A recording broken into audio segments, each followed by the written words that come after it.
खुलुमबाय बडलेण्ड रादाबाव बयखौबो बरायबाय। तामुलपुर जिल्ला दुलाराय बर' फरायसा आफादनि बेन्दोंआव थानाय दारखुसि दखरा एबसुनि 25थि बोसोरसालिया जथुमा एबा रुपाथि मायथाइ फोरबो फालिथायखौ खुंफुंनो साखाफारा। फैगौ 24 आरो 25 डिसेम्बर खालाराव साननैनि हाबाफारिजों खुंनाय जागोन दारखुसि दखरा एबसुनि 25थि बोसोरसालिया जथुमा एबा रुपाथि मायथाइ फोरबो। दारखुसि दखरा एबसुनि उदां गेलेग्रा फोथाराव बे बोसोरसालिया जथुमाखौ गाजा गोमजायै खुंनाय जागोन।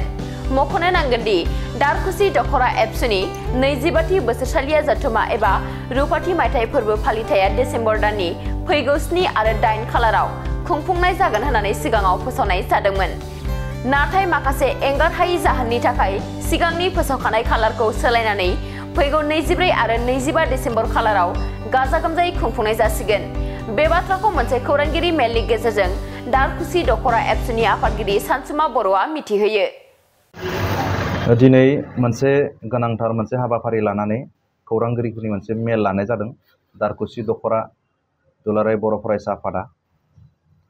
जोंहा दारखुसि दखरा दुलाराय बर' फरायसा आफादनि जिखुंगा 25थि बोसोरसालिया जथुमा लोगोसे रुपाथि मायथाइ फोरबो फालिथाय बेयो फैबाय थानाय डिसेम्बर दाननि 7 आरो 8 खालाराव जानो गोनां दङमोन। नाथाय नागारहायै खायसे उसुबिदानि थाखाय जोङो बे खालारखौ दिनै फावसायनो गोनां जादों, जायनि थाखाय दिनै खौरां बिजोंनि गेजेरजों फोरमायनो लानाय जादों आरो गोदान मोनसे खालार जों थि खालामनाय जाबाय। जोंनि खुंगा 25थि बोसोरसालिया जथुमानि बानजाय आफादनि जि बिबानगिरि जोंहा मासिगिरि मन्थुस्राम सियारि बिथांनि नुजाथिनायाव लोगोसे दिनैनि नैबे समाव जोंहा लिंथुमगिरि बिथां कनभेनर बर' लोगोसे जोंनि दखरा आफादनि नेहाथारि हेमन्त बर' लोगोसे दखरानिनो गासै बिबानगिरि बिथांमोननि नुजाथिनायजों मोनसे सावरायनायनि गेजेरजों डेट मोनसे थि खालामनाय जाबाय। फैबाय थानाय जे डिसेम्बर दाननि 24 आरो 25 खालाराव साननैनि मोनसे हाबाफारि लानानै जोंनि दखरा आफादनि जि रुपाथि मायथाइ फोरबो फालिथाय बे फोरबो फालिथायखौ खुंफुंनो थाखाय थि खालामनाय जाबाय। दा बेवहाय जोङो आलासि हिसाबै जोंनि जि गेवलां मेल बा 25 डिसेम्बरनि जि सान बे गेवलां मेलाव जोंनि मिरु दुलाराय बर' फरायसा आफादनिनो लोगो गाहाय नेहाथारि दिनेश ब्रह्म सार बिथांखौ जों हांख्रायनाय जादों। लोगोसे बे गेवलां मेलनि हाबाफारियावनो जोङो जोंनि बिटिआरनि मानाव गेदेर सि प्रमद बर' सार बिथांखौबो जोङो बे हाबाफारियाव हांख्रायगोन आरो बिथाङाबो बाहागो लागोन। लोगोसे बे हाबाफारियावनो जोंनि दखरा आफादनि बेन्दोंआव गोलैनाय माखासे बा लोब्बा आफादफोर जेरै बर' थुनलाइ आफाद आरो लोगोसे जोंहा दुलाराय बाथौ गौथुम जोंनिनो बियाबनि लोगोसे माखासे गुबुन गुबुन जाथि माहारि संगठनफोर दङ बिथांमोनखौबो जों बे हाबाफारियाव जों हांख्रायनाय जागोन।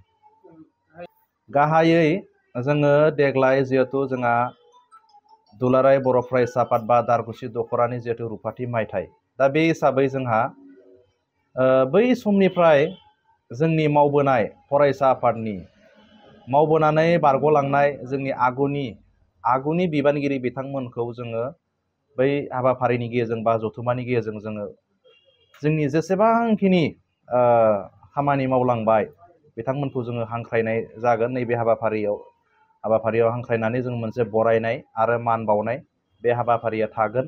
लोगोसेयावनो बे बोसोरसालिया जथुमाजोंनो लोब्बा लाखिनानै जोङो थुनलाइयारि बादायलायनाय माखासे खन्थाइ बा जायगायावनो खन्थाइ लिरनाय बेजोंनो लोगोसे माखासे जोङो माखासे हाबाफारि थागोन। जेरैबायदियै जोंहा स्पर्ट्स बा गेलेनायनि बिथिङावबो जोङो गोलाव खारनाय बादायलायनाय लोगोसे फुटबल बा भलिबल बेफोरबायदि जों हाबाफारि लानो थाखाय जों थि खालामनाय जादों। लोगोसे जोंहा थांनाय बा नैबे 2024 मायथाइयाव जे मेट्रिक आनजादाव उथ्रिसारनो हादोंमोन, हायार सेकेन्डारि आनजादाव सेथि थाखोआव उथ्रिसारनो हानाय जि फरायसा बिथांमोनखौबो जोङो नैबे बोसोरसालिया जथुमानि गेजेरजों जोङो बरायनायनि मोनसे थांखि लानाय जादों। दा बेजोंनो लोगोसे जोंहा माखासे मिशन दङ। दुलाराय बर' फरायसा आफाद बा जोंनि नैबेनि देग्लायनि जि रुफाथि मायथाइ बा जोंनि 25थि बोसोरसालिया जथुमाजों माखासे थांखि लाबावदों। बेनिनो गेजेराव मख'नो गोनां मोनसे हाबाफारिया जाबाय जोङो बिभिन्न जाति बा गुबुन गुबुन हारि माहारिफोरनि हारिमुखौ नोजोर होनानै जोंनि हारिमुखौ नोजोर होनानै मोनसे हारिमुनि मोनसे रेलि कालचार रेलि मोनसे हाबाफारिबो जों लानाय जादों। दा बेफोरो जोंनि थाखाय मख'नो गोनां आं बेखौ बुंदों। लोगोसे बेजोंनो लोब्बा लाखिनानै जोंनि मोनसे माहारियारि मेथाइ जोङो थि खालामनाय जाबाय। जाय मेथाइखौ जोङो बोसोरसालिया जथुम्मायाव जोङो बेखेवनाय जागोन। बेयो जोंनि फोरमायनो गोनां। लोगोसे मोनसे फोरमायनो गोनां जोंहा दङ। बे जाहैबाय जोंनि फरायसा आफादनि मोनसे जारिमिनारि बिजाब दखरा आफादनि बै समनि मावबोनाय बारग' बिबानगिरिफोर आरो आथिखालनि समसिम जोंनि दखरानि माखासे फरायसा आफादनि जिउ जारिमिन जि हिस्ट्रि जारिमिन बेखौ जोङो बे जथुम्मायाव जोङो बेखेवनायनि मोनसे हाबाफारि लादों। दा बेनि थाखायबो जोङो आलादायै मोनसे सुजु आफादजों दानानै होनाय जादों। बेयो जोंनि थाखाय मोनसे मख'नो गोनां। लोगोसे जोंनि दखरा आफादनि खुगा लाइसि बोसोरै दिहुनबाय थानाय बेबो देग्लाय दिहुनजागोन। दा बेजोंनो माखासे जोंहा हाबाफारि थागोन।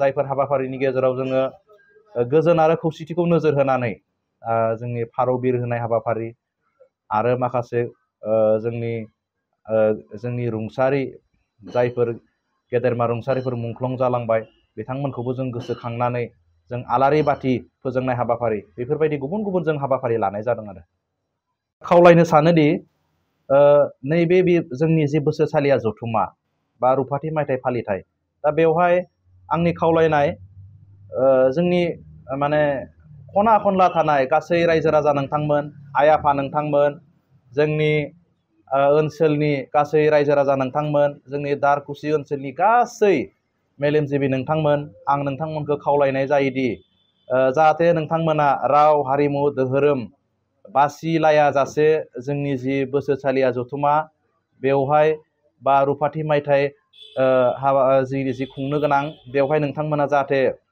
बाहागो लाफायो लैहोर लैहोर जाहाथे नुजाथि फैयो बेखौ आङो दखरा आफादनि सासे बिबानगिरि बा आफादगिरि जानानै आङो गुरैयै खावलायहरो। आं बेखौनो नैबे रादाब बिजोंनि गेजेरजों फोरमायहरनाय जाबाय।